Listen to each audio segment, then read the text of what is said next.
Apa kabar saudara? Apa kabar? Tuhan hebat, Tuhan luar biasa, Dia dapat melakukan jauh lebih banyak dari yang kita pikirkan dan kita doakan. Amin. Ya, pesta demokrasi sudah selesai. Siapapun yang nanti terpilih, yang jelas kalau saudara dan saya susah, yang bisa tolong kita cuma Tuhan Yesus. Jadi tetap Tuhan Yesus yang menjadi andalan kita. Tidak ada yang lain. Tetap bergantung pada Tuhan, tetap percaya kepada Tuhan, tetap pandang Tuhan. Dia hebat dan Dia sumber kekuatan kita. Saudara, kita masih dalam satu tema yang terus kuat dalam seluruh kepemimpinan di leadership, bahkan dalam jemaat ini, bagaimana saudara dan saya tetap ada dalam jalannya Tuhan. Berapa banyak saudara yang yakin dan percaya saudara sekarang ada dalam jalannya Tuhan? Boleh angkat tangan? Yes, kita harus tetap percaya bahwa kita sudah ada di dalam jalannya Tuhan. Pastikan saudara dan saya tetap terhubung dengan tujuan-tujuan Tuhan. Kita sudah belajar, bicara tentang jalan, bicara tentang journey, bicara tentang akses. Yesus menjadi penghubung untuk kita terhubung dengan tujuan Tuhan. Bagaimana kita pakai cara sistem kerajaan Allah. Sekalipun kita ada di dunia, tapi kita pakai sistem kerajaan Allah. Dan Tuhan menyertai setiap langkah kita. Dan saudara bicara tentang jalan juga, hal yang paling penting dari jalan, yang harus saudara dan saya sadari, harus ada progres. Harus ada langkah yang terus bergerak maju. Saudara, menurut saudara ini jalan atau bukan? Ini jalan atau bukan? Ini jalan atau bukan? Ini jalan lain, cuma jalan di tempat. Ini baru jalan maju. Amin? Nah, ini yang terjadi. Banyak kali kita berjalan, tapi ada juga yang kita sedang berjalan begini. Makanya gereja ini berusia sudah lebih dari 30 tahun. Tapi kadang-kala kita cuma ada putar di situ-situ saja. Ada di masalah-masalah itu saja. Tetap terputar dengan kepahitan, tetap terputar dengan kebencian, tetap tiap minggu pergi gereja, tapi tetap saya mau lepaskan, tetap begini saja. Jadi mungkin kita memang progres, kita memang sedang berjalan, tapi cuma secara usia kita berjalan. Karena itu memang saya bisa stop, kalau stop namanya tit. Tapi saudara tetap berjalan, usia kita bertambah, tapi terkadang dalam pertumbuhan rohani kita berjalan di tempat. Karena ada penghalang-penghalang yang sebenarnya sedang iblis taruh untuk menghalangi perjalanan saudara dan saya menuju kepada tujuan Tuhan. Kita harus menyadari ini saudara. Di Alkitab ada contoh orang-orang yang berjalan dengan Tuhan. Sama-sama dengan Tuhan selama 3,5 tahun. Yudas ada bersama-sama dengan Tuhan. Tapi dia tidak mengakhiri panggilannya. Dia berakhir dibunuh diri. Cuma karena uang, akhirnya dia tidak menyelesaikan pertandingan iman. Murid-murid yang lain pun waktu Yesus mati mereka meninggalkan pelayanan mereka. Mereka kembali menjadi penjala ikan. Tapi setelah Yesus bangkit, Yesus menampakkan diri kepada mereka beberapa kali. Akhirnya mereka ditarik kembali kepada jalan Tuhan. Dan mereka menyelesaikan pertandingan iman mereka dengan baik. Nah, karena itu saudara, ini yang saya hari ini mau berbagi dengan saudara. Saudara dan saya harus menyadari bahwa saudara dan saya tidak sedang berjalan di padang rumput. Saudara dan saya sedang berjalan di dalam medan peperangan. Setiap saudara yang telah lahir baru, setiap kali saudara lahir baru, waktu kita lahir baru, kita menjadi milik kepunyaan Tuhan, kita keluar dari kegelapan, masuk kepada terangnya yang ajaib. Saat itu pun saudara masuk dalam peperangan melawan iblis. Tuhan mau kita sampai kepada tujuannya, iblis akan buat halangan-halangan, rintangan supaya kita tidak sampai kepada tujuannya Tuhan. Karena itu saudara dan saya ada terus di dalam peperangan. Nah hari ini saya mau berbagi dengan saudara, mungkin saudara sudah tahu, tapi sebagai pengingat saudara bahwa kita ada dalam peperangan rohani. Dan judul khotbah hari ini yang saya mau bagi untuk kita, bagaimana kita ada dalam peperangan, tapi kita berperang dengan cerdas. Saudara siap dengan firman Tuhan? Mari buka dengan saya dalam Efesus 6. Efesus 6, yes, ayat 10 sampai ayatnya yang ke-18. Efesus 6 ayat 10 sampai ke-18, demikian firman Tuhan. Akhirnya, hendaklah kamu kuat dalam Tuhan, di dalam kekuatan kuasanya, kenakanlah seluruh perlengkapan senjata Allah, supaya kamu dapat bertahan melawan tipu muslihat iblis, karena perjuangan kita bukan melawan darah dan daging, tapi melawan pemerintah-pemerintah, melawan penguasa-penguasa, melawan penghulu-penghulu dunia yang gelap ini, melawan roh-roh jahat di udara. Sebab itu, ambillah seluruh perlengkapan senjata Allah, supaya kamu dapat menghentakkan perlawanan pada hari yang jahat itu, dan tetap berdiri sesudah kamu menyelesaikan segala sesuatu. Jadi, berdirilah tegap, berikat pinggangkan kebenaran, berbaju sirahkan keadilan, kaki berkasutkan kerelaan untuk memberitakan Injil damai sejahtera. Dalam segala keadaan pergunakan perisai iman, sebab dengan perisai itu kamu akan dapat memadamkan semua panah api dari si jahat. Terimalah ketopong keselamatan dan pedang roh, yaitu firman Allah. Dalam segala doa dan permohonan, berdoalah setiap waktu dalam roh dan berjaga-jagalah di dalam doamu itu dengan permohonan yang tak putus-putusnya untuk segala orang kudus. Nah, saudara, surat Efesus ini, kalau saudara pelajari, dalam Efesus dari pasal 1 sampai pasal 6 itu, kalau saudara pelajari itu ada 3 bagian. Dari pasal 1 sampai pasal 3 bagaimana itu Paulus bicarakan tentang doktrin, tentang kekayaan-kekayaan kita waktu kita ada dalam Tuhan. Seluruh kekayaan rohani kita ada di dalam Tuhan. Di pasal 1 dia bilang, terpujilah Allah Bapa Tuhan kita Yesus Kristus, yang dalam Kristus telah mengaruniakan kepada kita segala berkat rohani yang ada di dalam sorga. Jadi dia bicara tentang kekayaan kita di dalam Tuhan. Pasal 1 saja kata di dalam itu lebih dari 10 kali, saudara. Nah, di pasal 2 itu dia bicara sebab oleh kasih karunia kamu diselamatkan, itu bukan hasil usahamu. Di pasal 3 Paulus berdoa, dia berdoa supaya saudara dan saya dapat mengerti betapa panjangnya, betapa lebarnya, betapa dalamnya kasih Tuhan. Baru dia tutup dengan bagi dia yang dapat melakukan jauh lebih banyak dari yang kita pikirkan. Nah itu di pasal 1 sampai pasal 3, masuk pasal 4, dia mulai dengan kata sebab itu, oleh sebab itu. Nah itu satu perpindahan dari doktrin tentang kebenaran, lalu bagaimana langkah-langkah untuk kita hidup dalam terang Tuhan, langkah-langkah untuk kita berjalan sebagai anak-anak Tuhan. Surat Efesus itu paling luar biasa. Betul menjadi satu kehidupan rohani yang luar biasa yang saudara bisa pelajari. Pasal 4, bagaimana kita berjalan dalam kerendahan hati kalau saudara baca. Bagaimana kita harus berjalan dalam kesatuan, satu roh, satu Tuhan, satu tubuh, satu iman, satu baptisan. Lalu kita berjalan dalam kedewasaan, bagaimana Tuhan berikan guru, penginjil, pengajar, rasul, gembala, supaya mengajar kita, supaya kita bertumbuh dalam kedewasaan dan kita tidak mudah diombang-ambingkan. Nah masuk pasal 5 yang tadi Paris sampaikan, Paulus juga bilang supaya saudara berhati-hati untuk perhatikan dengan saksama bagaimana kita hidup. Jangan seperti orang bodoh, tapi biarlah kita mengerti kehendak Tuhan.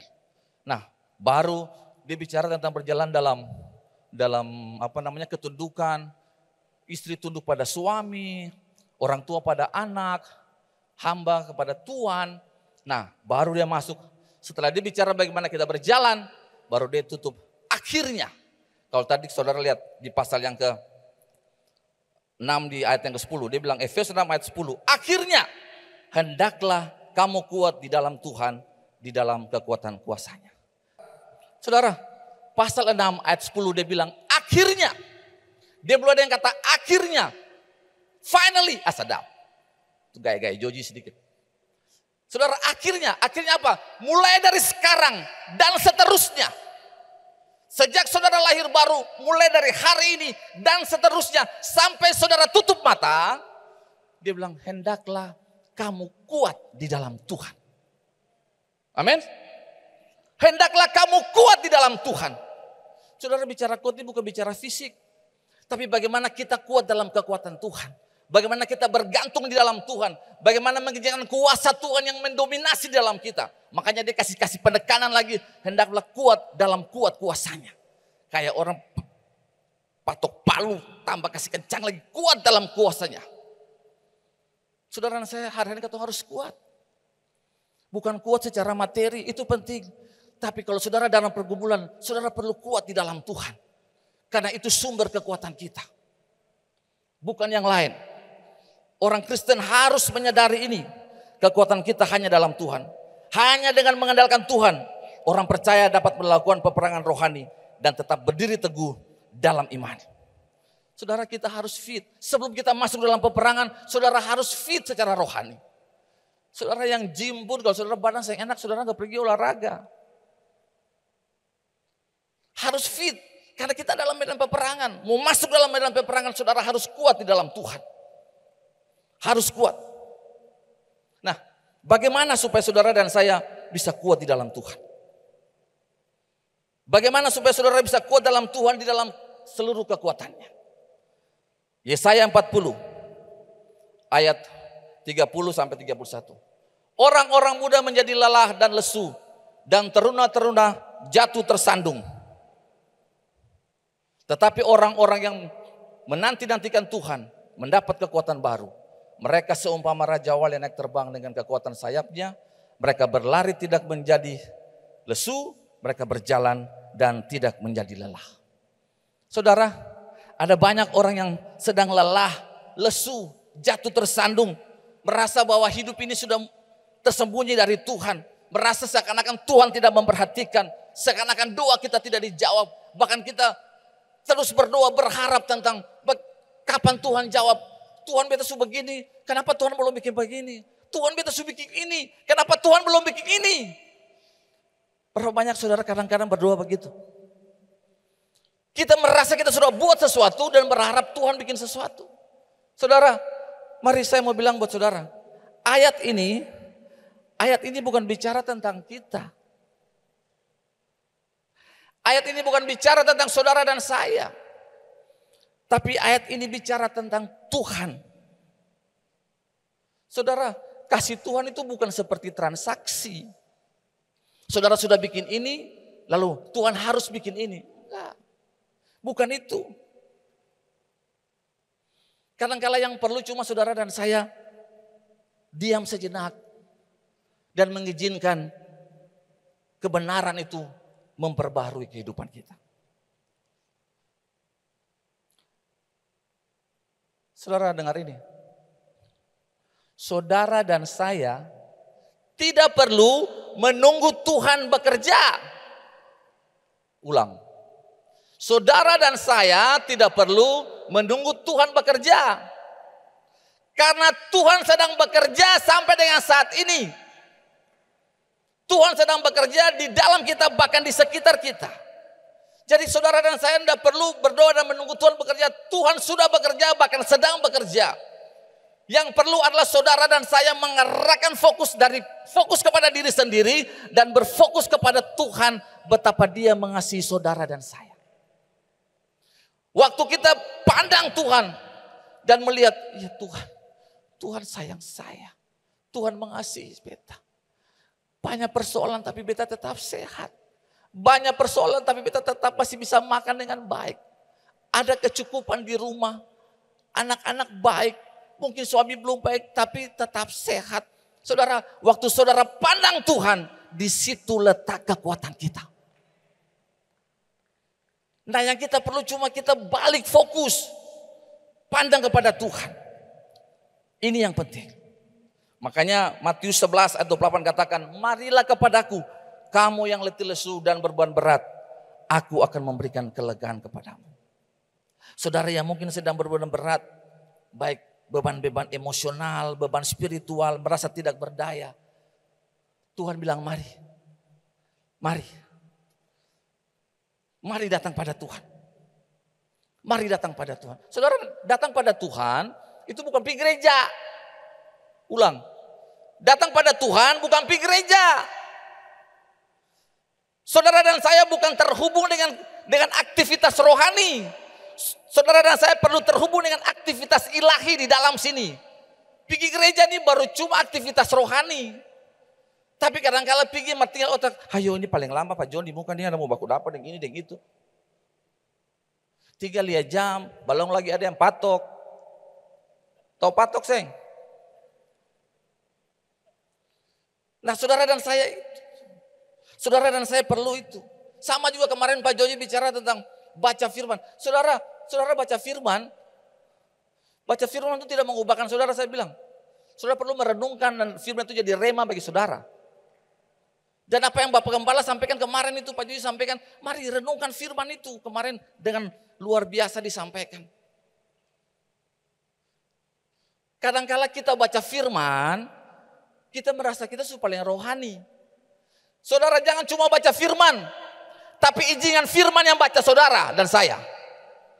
Kadangkala kita baru sampai dibaca firman, tapi tidak mengajikan firman yang baca kita dan memperbaiki hidup kita. Kalau kita cuma baca firman, kita akan menghakimi orang terus. Tapi biar firman yang baca kita, supaya kita bisa berubah. Dan orang lihat Yesus dalam kita, orang memuliakan Tuhan. Haleluya. Jadi itu penting untuk saudara kuat. Nantikan dia. Untuk saudara kuat, saudara perlu bersungguh hati. 2 Tawari 16. Karena mata Tuhan menjelas seluruh bumi, melimpahkan kekuatannya bagi mereka yang bersungguh-sungguh hati. Saudara cuma perlu sadar bahwa Tuhan gak tidur. Tuhan tidak tidur.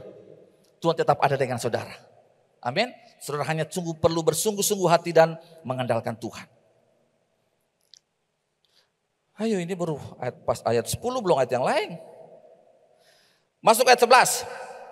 Karena seluruh perlengkapan senjata Allah, supaya kamu dapat bertahan melawan tipu muslihat iblis. Karena perjuangan kita bukan melawan darah dan daging, tetapi melawan pemerintah-pemerintah, melawan penguasa-penguasa, melawan penghulu-penghulu dunia yang gelap, melawan roh-roh jahat di udara. Saudara, orang yang menanti-nantikan Tuhan adalah orang yang tahu siapa musuhnya. Orang yang menanti-nantikan Tuhan, orang yang kenal siapa musuhnya. Jadi yang pertama, bagaimana kita berjalan, kita perlu kuat di dalam Tuhan. Bagaimana kita mau masuk dalam peperangan yang pertama, kita perlu kuat di dalam Tuhan. Bagaimana kita mendapat kekuatan, nantikan Tuhan dan bersungguh-sungguh dengan Tuhan. Nah, yang kedua, saudara, untuk masuk dalam peperangan, saudara harus tahu siapa musuh saudara dan saya. Alkitab tadi sudah katakan buat kita, karena perjuangan kita bukan melawan darah dan daging. Saudara, ayat ini saudara sudah hafal. Tapi dalam kenyataannya ini selalu jadi penghalang. Kita tahu musuh kita bukan lawan darah dan daging. Kita tahu musuh kita bukan manusia. Tetapi sampai hari ini, bahkan sampai pendeta juga masih punya musuh buat manusia. Saat kita melihat manusia sebagai musuh, saat itu kita sudah kalah dalam peperangan. Karena yang mesti jadi kawan, jadi lawan. Yang mesti jadi lawan, jadi kawan. Jadi kita berkawan dengan lawan untuk serang kawan. Ini yang penting. Saudara, musuh saudara bukan bapak mantu. Musuh saudara bukan ipar. Musuh saudara bukan keluarga. Alkitab tadi bilang, musuh kita bukan melawan darah dan daging. Nah, saudara lihat di dalam 2 Korintus 10 ayat 3 sampai 5. 2 Korintus 10 3 sampai 5 bilang gini, memang kami masih hidup di dalam dunia, tetapi kami tidak berjuang secara duniawi. Karena senjata kami dalam perjuangan bukan melawan senjata duniawi, melainkan yang diperlengkapi dengan kuasa Allah yang sanggup meruntuhkan benteng-benteng. Kami mematahkan setiap siasat orang dan merumbuhkan setiap kubu yang dibangun oleh keangkuhan manusia untuk menentang pengenalan akan Allah. Kami menawan segala pikiran dan menaklukkannya kepada Kristus. Jadi perlawanan kita bukan darah dan daging. Makanya senjata kita juga bukan senjata darah dan daging, tapi senjata spiritual. Karena kita tahu senjata itu dipakai di wilayah peperangan yang berbeda, medan pertempuran yang berbeda. Nah saudara, medan pertempuran saudara itu bukan secara fisik. Medannya ada di mana? Ada di mana? Di pikiran. Makanya tadi kita baca, setan tuh bangun benteng-benteng dalam pikiran kita. Tugas saudara dan saya adalah meruntuhkan benteng-benteng yang iblis bangun dalam pikiran saudara. Saudara tahu nama bentengnya apa? Apa nama benteng yang iblis bangun dalam pikiran saudara dan saya? Nama bentengnya adalah asumsi dan prasangka. Nah, ini yang kadang-kala iblis bangun di dalam kita. Makanya selalu berasumsi yang salah, selalu berprasangka yang salah terhadap orang. Akhirnya terjadi penyerangan-penyerangan di medsos, di mana-mana, saudara. Karena iblis bangun itu. Jadi musuh itu ada di sini. Hari ini saudara, mari bangkit kembali. Supaya kita tidak berjalan di tempat, tapi kita tahu perang kita tuh lewat cara berpikir. Yang kita runtuhkan itu cara berpikir yang salah ini. Kalau orang berpikir salah, saudara sedang berpikir salah, tanya. Beta dengar kata Ale begini. Kalau salah beta minta maaf. Supaya clear. Kadang-kadang kita berpikir salah, kita diamkan. Lalu cuma lihat dari jauh. Orang lewat, sombong, bikin diri kaya. Padahal dia gak tahu apa-apa. Nanti kalau dia kasar, Bu shalom, shalom, pura-pura berbikin baik. Padahal dia gak bermaksud apa-apa. Karena terus bangun prasangka. Ini yang bikin gereja gak bertumbuh. Ada dalam pelayanan, ada dalam komunitas, tetapi tidak pernah berjalan maju. Hari ini kita telanjangi iblis. Saudara, musuh saudara bukan teman saudara, bukan keluarga saudara. Musuh kita itu pikiran-pikiran yang salah. Mari runtuhkan musuh itu. Waktu gak banyak saudara, waktu gak banyak. Nanti sebentar kita lihat. Haleluya. Dia cuma pakai tipe muslihat. Dia pakai tipe muslihat. Saudara lihat sekelas murid Yesus saja. Petrus, makanya Tuhan bilang, nyalain kau iblis. Bayangkan, yang sudah jalan dengan Yesus sama-sama nih. Tetap masih izinkan iblis masuk di pikiran. Apalagi cuma saudara dan saya. Haleluya. Nah mari sadar ini. Ingat selalu. Iblis itu tidak ada baiknya. Dia selalu mencuri, membunuh, membinasakan. Hanya Yesus yang memberikan kita hidup. Dan hidup dalam kelimpahan. Amin. Jadi Yakobus 4 ayat 7 bilang begini. Karena itu, tunduklah pada Allah, lawanlah iblis, maka dia akan lari daripadamu. Haleluya.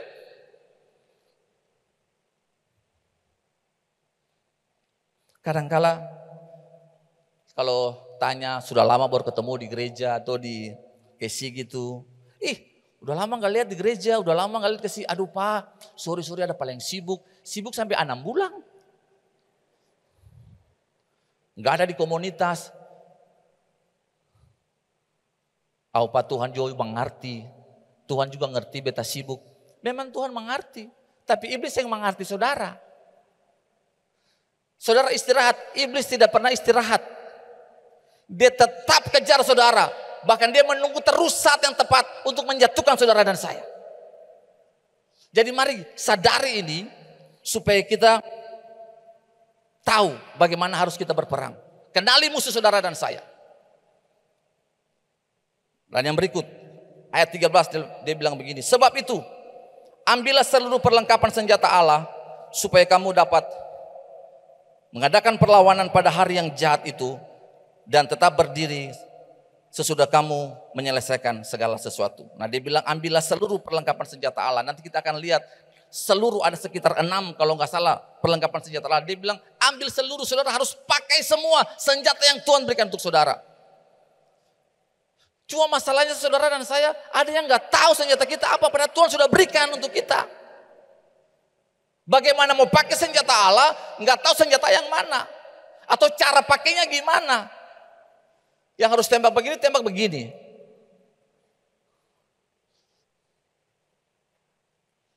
Nah, dia bilang, sebab itu ambillah seluruh perlengkapan senjata Allah, supaya kamu dapat mengadakan perlawanan pada hari yang jahat. Nah saudara, hari yang jahat ini bukan bicara akhir zaman. Hari yang jahat ini adalah bicara di mana hari iblis yang setiap waktu melancarkan serangannya bagi saudara dan saya. Jadi setiap hari itu jahat. Karena setiap hari dia melancarkan serangan untuk saudara dan saya. Maka saudara harus ngerti. Harus setiap hari pun kita mengenakan senjata-senjata Allah yang Allah berikan bagi saudara dan saya ini. Setiap hari. Ayat 14 dia bilang, jadi berdirilah tegap. Berikat pinggang kebenaran dan berbaju sirah keadilan. Dia bilang berdirilah tegap. Berdiri tegap. Saudara kenapa tadi Tuhan gerakan di dalam saya untuk kita memperkatakan oleh bilur-bilur kita telah sembuh. Karena saya langsung ingat nyambung dengan betul-betul persiapan saya. Dibilang berdiri tegap. Saudara dan saya berperang bukan untuk menang. Sebab kita sudah di posisi yang menang. Haleluya. Sadar itu, saudara dan saya bukan berperang untuk merebut kemenangan. Tapi kita berperang di posisi yang menang. Dan mematahkan setiap tipu-tipu muslihat iblis itu. Makanya tadi kan firman Tuhan katakan, sudah selesai. Ayat firman Tuhan bilang, oleh bilur-bilur Yesus kamu apa? Telah sembuh. Kita tahu kita telah sembuh. Kita tahu firman-Nya, oleh bilur kita telah sembuh. Tapi setiap kali kita berdoa, kita berharap kesembuhan. Jadi kalau kita sedang berjalan kepada kesembuhan, ada saat dimana kita bisa berbelok dan tidak mencapai barang itu. Tapi saudara, saya harus berdiri di posisi sudah sembuh, seperti apa kata firman Tuhan. Tuhan, aku percaya aku telah sembuh. Sekalipun secara fisik saudara sedang sakit. Tapi saudara berdiri di posisi kemenangan. Tuhan, aku telah sembuh. Hari ini aku perkatakan, biar tubuh ini meresponi kesembuhan yang sudah Engkau berikan di dalam aku. Tuhan, aku perkatakan, aku telah sembuh. Dalam nama Yesus, tubuh respon perkataan Tuhan itu, bahwa aku telah sembuh. Karena firman bilang, kita sudah ada dalam kesembuhan. Dia telah memberikan kesembuhan. Amin. Nah, mari sadari ini saudara. Berdiri tegap. Iblis selalu datang dengan tipu muslihat. Waktu dia berkata tentang sesuatu, tentang sakit saudara, penyakit saudara, saudara perkatakan juga firman Tuhan. Jadi berdirilah tegap, berikat pinggang kebenaran, dan berbaju sirah keadilan, kakimu berkasut kerelaan memberitakan Injil damai sejahtera, dalam segala keadaan pergunakan perisai iman, sebab dengan perisai itu kamu dapat memadamkan semua panah api si jahat, dan terimalah ketopong keselamatan dan pedang roh, yaitu firman Allah. Jadi ada enam senjata yang Tuhan berikan. Ikat pinggang kebenaran, baju sirah keadilan, perisai iman, ketopeng keselamatan, kasut kerelaan, dan pedang roh. Nah, dengan cepat saya berbagi untuk saudara. Semua senjata-senjata ini. Saudara ngerti, kita sama-sama mengerti bagaimana kita menggunakan senjata ini. Yang pertama dia bilang, ikat pinggang kebenaran. Saudara bicara senjata tuh, ada senjata untuk menyerang, ada senjata untuk bertahan. Senjata untuk bertahan tuh ya istilahnya bersifatnya defensif, bertahan. Menyerang tuh ofensif. Nah, ini beberapa senjata untuk kita ada dalam pertahanan kita sebagai anak-anak Tuhan. Pertahanan kita. Yang pertama, ikat pinggang kebenaran. Saudara, tentara Romawi atau disebut legium itu istilah bagi pasukan infanteri, tentara Romawi. Pertama-tama waktu mereka untuk maju, mereka kenakan pertama tuh ikat pinggang. Waktu saya baca, baru saya juga ngerti. Jadi pertama sebelum mereka kenakan, mereka punya semua, mereka pakai ikat pinggang. Karena mereka punya baju tuh model apa namanya, baju-baju panjang gitu. Akan namanya apa? Tunik. Nah, itu kadang sampai di bawah lutut. Nah, jadi untuk supaya baju itu tidak berkibar lalu menghalangi pergerakan mereka, yang pertama harus dikenakan itu ikat pinggang. Nah, saudara dan saya pun harus kita kenakan ikat pinggang apa? Ikat pinggang kebenaran. Kebenaran harus melekat di pinggang saudara. Yang nomor satu kita kenakan untuk kita berperang, kebenaran. Ingat, bukan kebenaran diri sendiri. Banyak kali kita lepas kebenaran Tuhan dan kita pakai kebenaran diri sendiri. Tapi hari ini saudara, terus kenakan kebenaran firman Tuhan. Kebenaran firman Tuhan harus menjadi alat pertama saudara, lekatkan pada pinggang saudara. Apa yang firman Tuhan katakan tentang saudara, itu yang kita pegang nomor satu. Bukan apa kata orang tentang saudara. 2 Korintus 5 ayat 21 katakan, dia yang tidak mengenal dosa telah dibuatnya menjadi dosa karena kita, supaya di dalam dia kita dibenarkan oleh Allah. Roma 3 ayat 24 katakan, dan oleh kasih karunia kamu telah dibenarkan dengan cuma-cuma. Saudara dan saya telah dibenarkan. Jadi saudara dan saya sudah mengenakan ikat pinggang kebenaran bukan karena perbuatan kita. Tapi kita dibenarkan oleh Tuhan. Kalau kita coba pakai kebenaran kita, kadang-kadang juga kita nggak benar kok. Menjadi serangan iblis. Tapi saudara harus terus kenakan kebenaran. Apa kata firman Tuhan tentang saudara dan saya? Kita telah dibenarkan dengan cuma-cuma. Berdiri di atas dasar itu. Kenakan itu. Haleluya. Makanya Yohanes 8 ayat 32 bilang, dan kamu akan mengetahui kebenaran, kebenaran itu akan memerdekakan. Selalu lekatkan kebenaran dalam kehidupan kita nomor satu. Taruh kebenaran sebagai nomor satu. Ada amin? Yang kedua apa saudara? Ingat yang kebenaran, yang kedua apa? Halo? Yang kedua apa? Baca Alkitab tuh. Baju syirah? Baju syirah? Keadilan. Nah saudara, baju syirah itu dia menutup bagian vital manusia, jantung, bicara hati kita yang harus dilindungi. Alkitab katakan di dalam apa yang dimaksud dengan baju syirah. Nah saya lihat bagian lain, Paulus katakan tentang baju syirah. Waktu saya baca ayat ini benar-benar menjadi satu rema yang kuat bagi saya waktu itu. Di dalam 1 Tesalonika 5 ayat 8. 1 Tesalonika ayat 8 katakan gini. Tetapi kita yang adalah orang-orang siang, baiklah kita sadar berbaju sirah iman dan kasih dan berketompong pengharapan keselamatan. Jadi baju sirah yang dimaksudkan tuh dari sudut pandang yang lain, Paulus katakan baju sirah itu baju sirah iman dan kasih. Yang saudara saya dan saya kenakan untuk melindungi hati kita. Kan Amsal bilang, Amsal 4 ayat 23, jagalah hatimu dengan apa? Segala kewaspadaan karena dari situ terpancar kehidupan. Jadi kehidupan di dalam kita ini harus kita lindungi. Pakai baju sirah. Baju sirah keadilan itu apanya? Adalah baju sirah iman dan kasih. Waktu iblis memanakan sesuatu untuk saudara, berkata bahwa saudara tidak dikasihi, saudara tidak berharga, bahwa saudara tidak dicintai. Saudara, Alkitab berkata, Mazmur 27 ayat 10, sekalipun ayahku dan ibuku meninggalkan aku, namun Tuhan menyambut aku.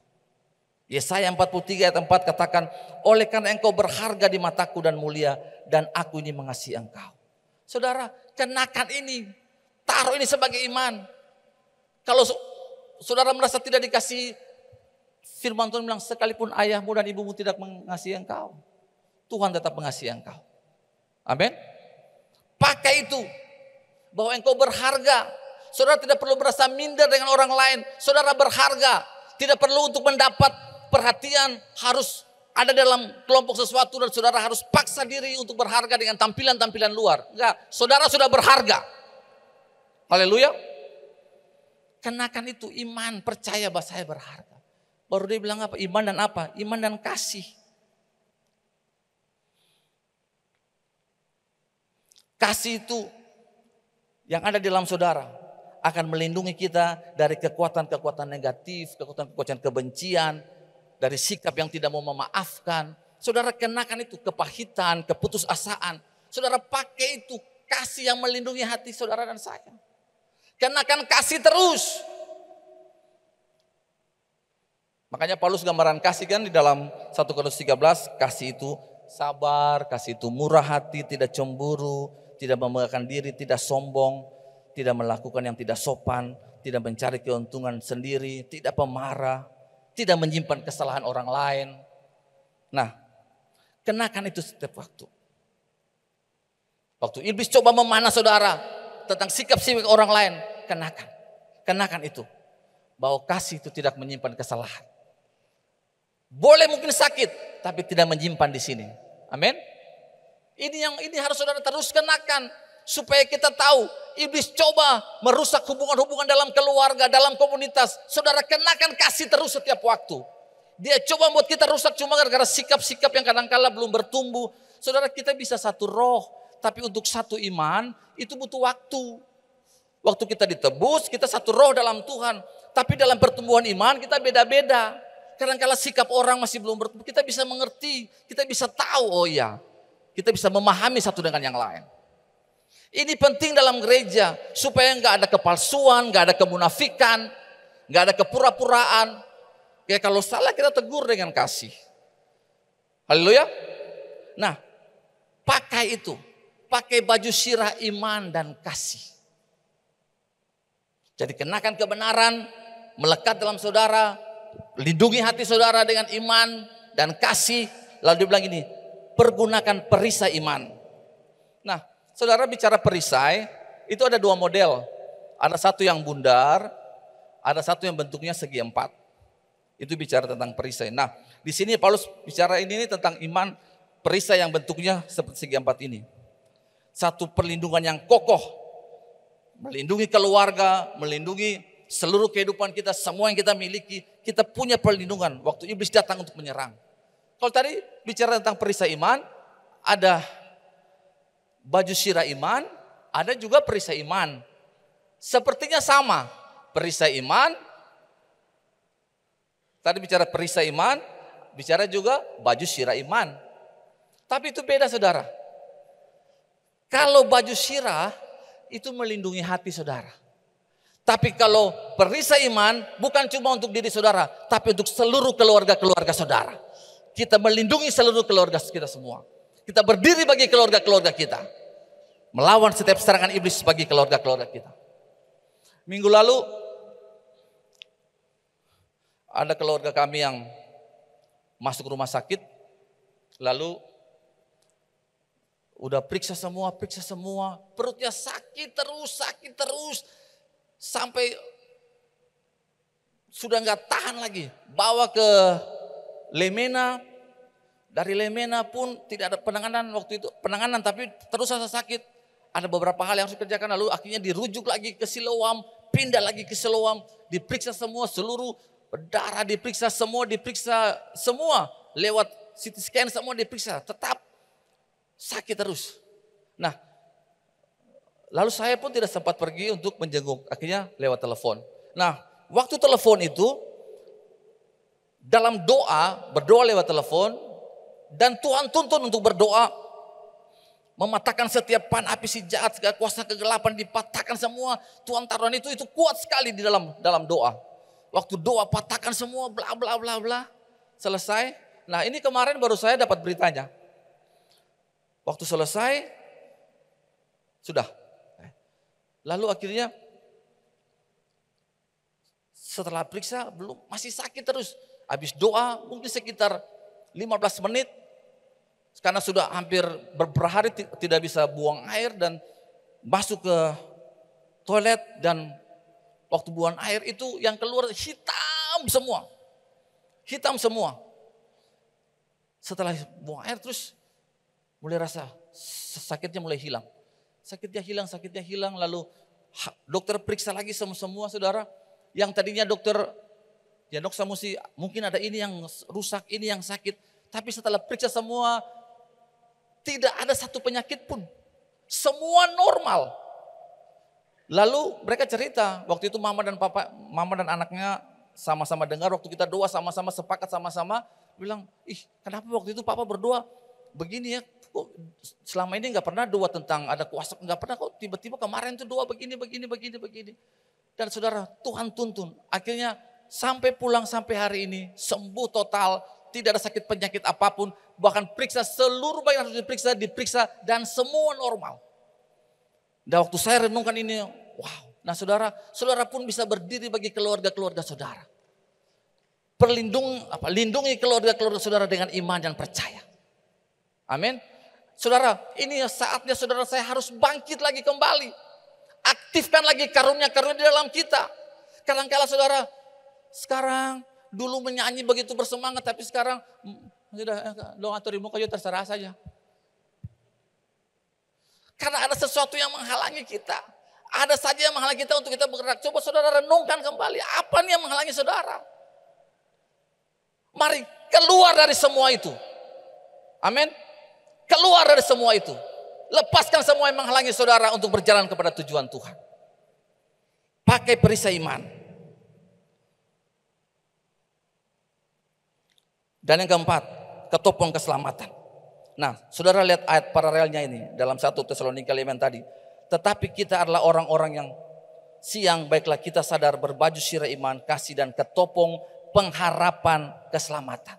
Jadi saudara, ketopong itu melindungi pikiran. Tutup kepala saudara. Nah, Alkitab katakan ketopong kita itu pengharapan akan keselamatan. Jadi apa yang harus saudara kenakan? Saudara harus kenakan itu pengharapan kita yang mantap akan kebaikan Tuhan berdasarkan janji-janji firman Tuhan. Kenakan ketopong pengharapan kita. Pengharapan kita akan janji-janji Tuhan. Saudara harus mantap terhadap semua janji-janji Tuhan. Saudara harus optimis bahwa Allah dapat melakukan segala perkara.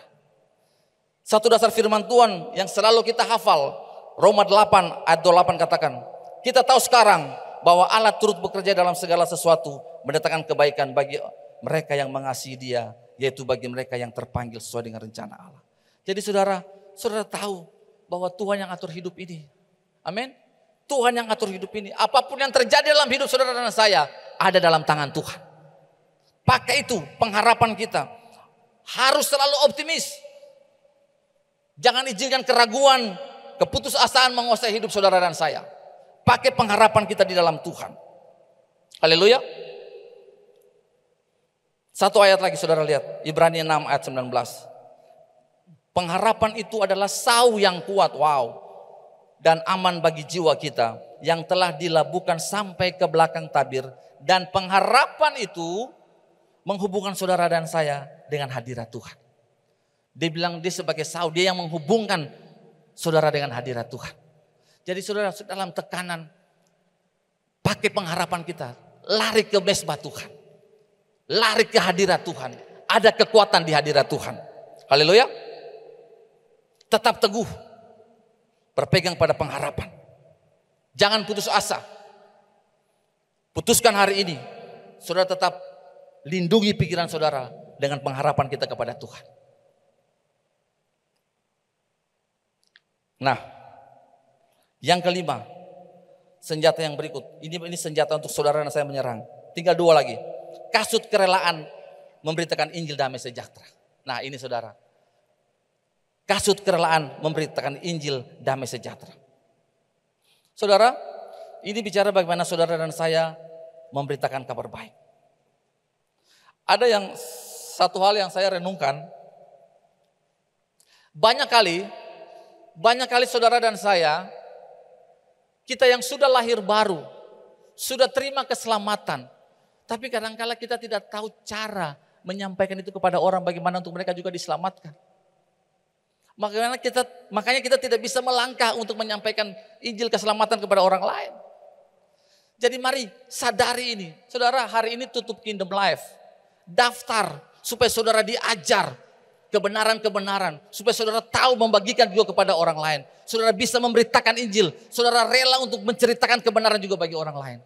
Sekian tahun di gereja, tapi kalau saudara tidak pernah menyatakan kebenaran bagi orang lain, sangat disayangkan. Waktu sudah tidak banyak saudara.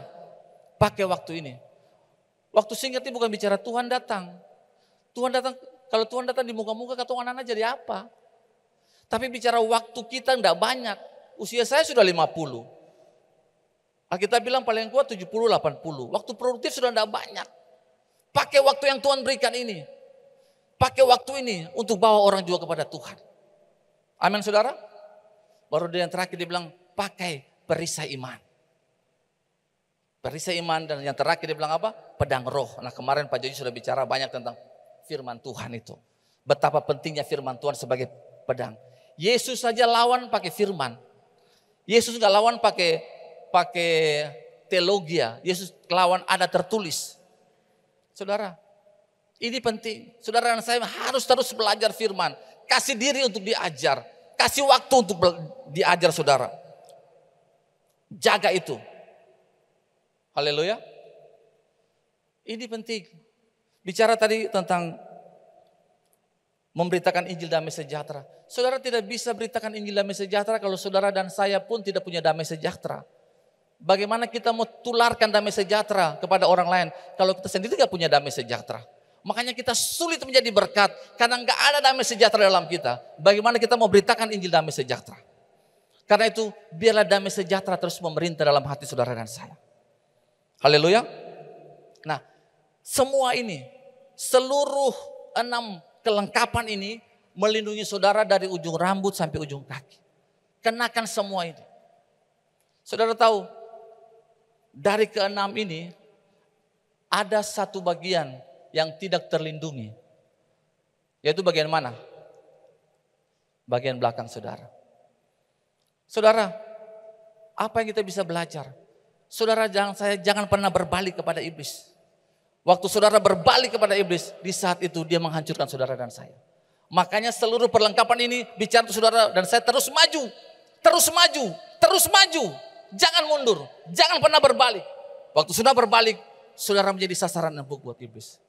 Hari ini kalau ada yang menghalangi saudara, jangan berhenti melangkah, terus maju. Tuhan berikan kekuatan untuk saudara dan saya. Haleluya. Terus bergerak maju, terus bergerak maju. Sangat luar biasa. Sadari ini supaya saudara kadangkala pun waktu saya ini tadi pagi waktu saya renungkan, bangun sekitar jam 4 begitu, renungkan lagi firman ini, baru saya mengerti, iya ya, kenapa kita harus, kadangkala saudara, kita pun gak bisa berperang sendiri, kita perlu orang lain. Baru saya lihat di dalam firman itu, bagaimana tentara Romawi itu ada satu istilah namanya palang. Namanya palang. Nah istilah palang itu adalah bagaimana mereka berdiri semua sama-sama dan di belakang mereka terus rapat. Orang-orang di belakang terus rapat. Istilahnya namanya palang. Mungkin teman-teman bisa kasih tunjuk gambarnya.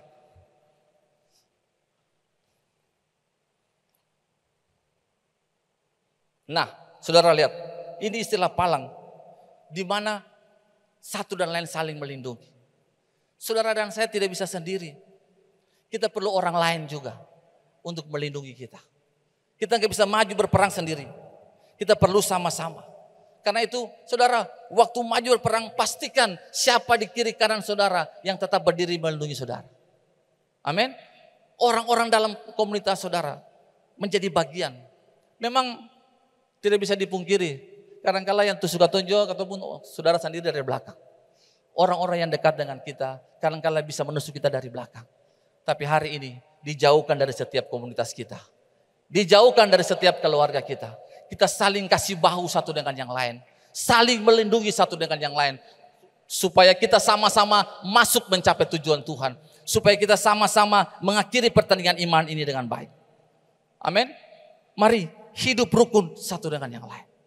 Saling lindungi satu dengan yang lain.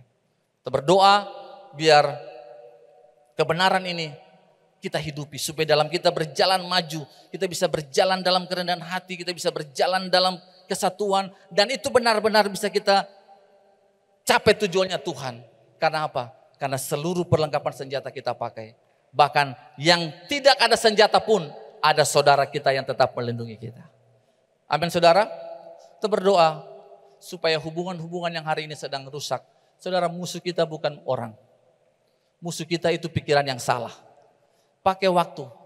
Kita nggak tahu kita usia sampai kapan. Kita nggak tahu usia berapa kita akan Tuhan panggil kita. Orang bilang, jangan mati dengan kebencian. Jangan pulang dengan dendam. Selesaikan semua itu.